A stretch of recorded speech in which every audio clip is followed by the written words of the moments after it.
Good morning once again students and welcome sa continuation sa aton nga topic for this week. So I hope naintindihan ang previous nga discussion which is all about quartiles of ungrouped data. So before we proceed with our lesson proper for this morning, may I request everyone to please sing first our Philippine National Anthem. Mga kababayan, ang pambansang awit ng Pilipinas.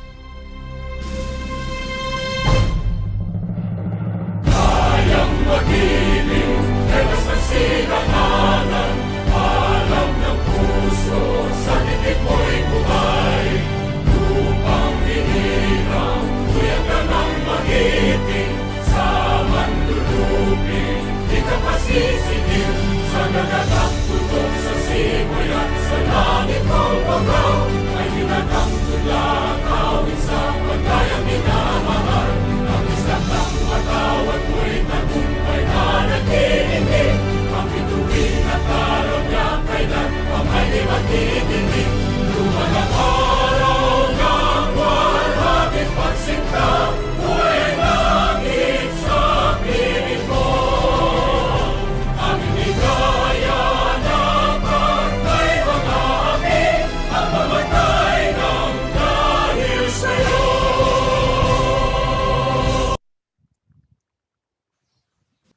Okay class, once again, good morning. Ang aton nga topic for this week will be all about deciles of ungrouped data. So previous naton nga discussion, we discussed about quartiles wherein gina-divide naton into 4 equal parts.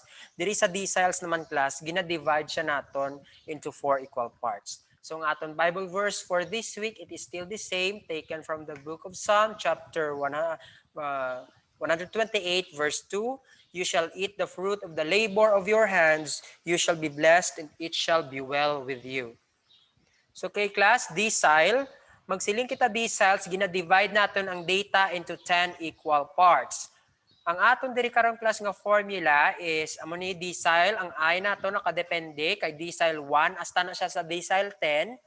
So kung pila na di karon nga decile ang ginapangita, then times the quantity n plus 1 divided by 10. So again, ang diri karon sa I na to nakadepende kung ano nga decile ang pangitaon. Kay decile 1 hasta na siya sa 9 ang aton pangitaon. Pero hindi ka mo magkabalaka kay may gin-provide ko ya nga formula nga mas masimple. Amo ni siya class. May mga formula kita magkuha sang decile 1 to decile 9. Magkuha kita from decile 1, amo ni ginagamit naton. Magsiling ka decile 1 is 1 out of 10. 1 out of 10, decile 1, times the quantity n plus 1.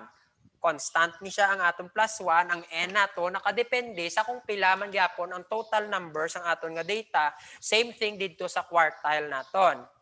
So kung decile 2 naman class is 2 over 10 times the quantity n plus 1 ang formula.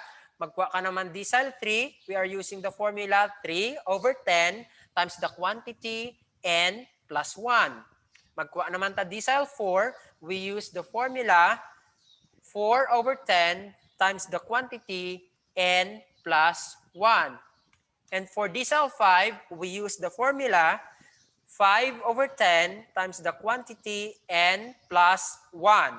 And for decile 6, we use the formula 6 over 10 times the quantity n plus 1. And for decile 7, we use the formula 7 over 10 times the quantity n plus 1. And for the decile 8, we use the formula 8 over 10 times the quantity n plus 1. And for decile 9, we use the formula 9 over 10 times the quantity n plus 1.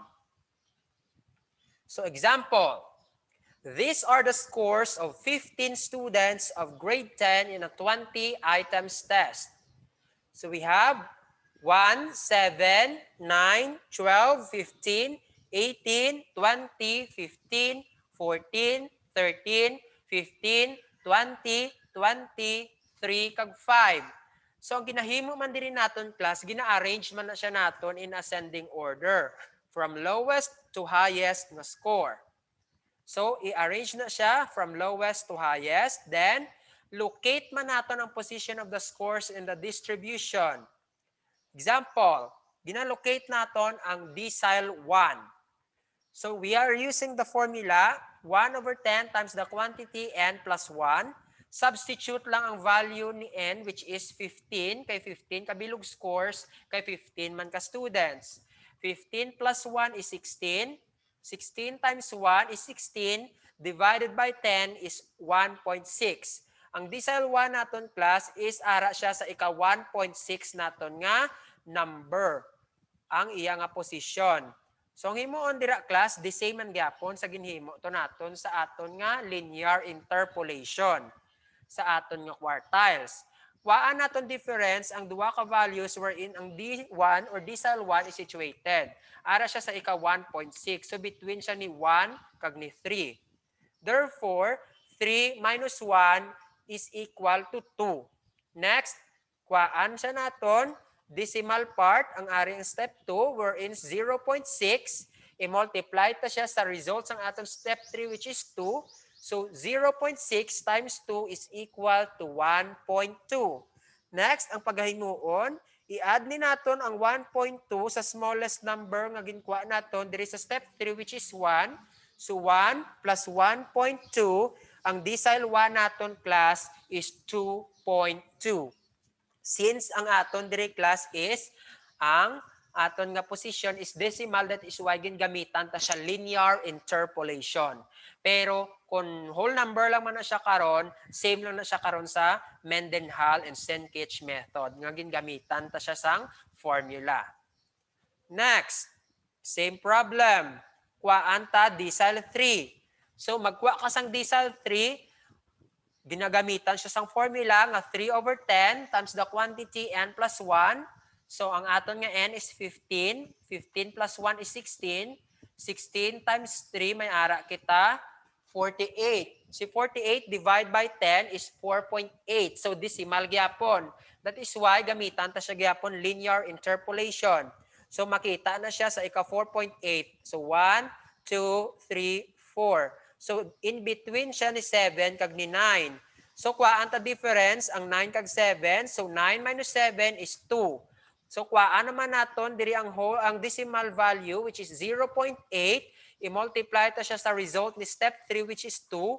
So, 0.8 times 2 is 1.6. Then, ang 1.6, i-add na siya naton sa result diri sang step 3 wherein ang smallest number is 7. So 7 plus 1.6, ang decile 3 naton class is 8.6. So amo na siya ang aton nga decile 3. Next, pangitaan ta ang decile.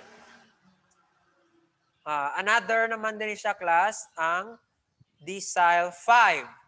Decile 5, ginagamitan ta siya sang formula nga 5 over 10 times the quantity n plus 1. So 15 plus 1 is 16. 16 times 5 is 80. 80 divided by 10 is 8. So we don't have to use linear interpolation method class.